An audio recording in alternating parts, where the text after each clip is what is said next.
While we still don't really know what the future holds for Spider-Man in the MCU, we do in fact know that there is a future for Spider-Man in the MCU, so we know he's safe. But recent reports are claiming that Spider-Man 4 is shaping up to be essentially the direct prequel to Secret Wars. So there is obviously a lot going on with Spider-Man behind the scenes, and the little that's kind of made it to the forefront of news reports on what's going on has been very clear from both sides. Spider-Man in the MCU, we're working on the fourth film, it's definitely going to be different, and we're taking Spidey in a new direction. Now, what that means, again, it could mean a million things. We don't know.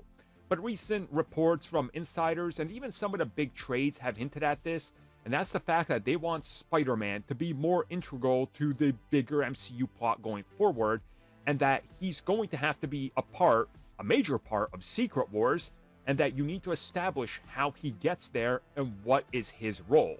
So the reports are coming in that, in a way, the same way that No Way Home served as part of the multiverse story, that Spider-Man 4 will serve as a direct sort of prequel to Avengers Secret Wars, and that they want the whole Spider-Man story that plays out in the new film to directly lead into Secret Wars. Now, of course, we've heard about the fact that they want Andrew Garfield, they want Tobey Maguire, they're looking to bring back possibly even some of the villains, they're looking to include Venom and possibly some of the bigger Spider-Verse characters.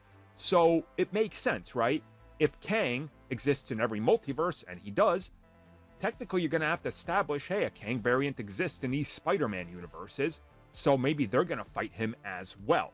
Which then brings us to Spider-Man 4, needing to establish that, hey, Spidey's got friends, and he can call them back. So setting up whatever Spider-Man sets up for the future kind of makes sense. Do they bring Madam Web into the next film? Does he go at the end of the film, hey, we're going to need help? Turns out, there's a guy who's left behind a piece of this goo that I now have, and I can maybe communicate with him through the greater Spider-Verse / Venom connection.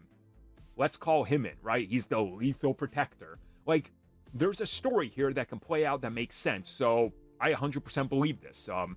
Sony has to connect this film to the bigger universe and the bigger plot because they know that's where the money is, and same thing with Marvel and Disney.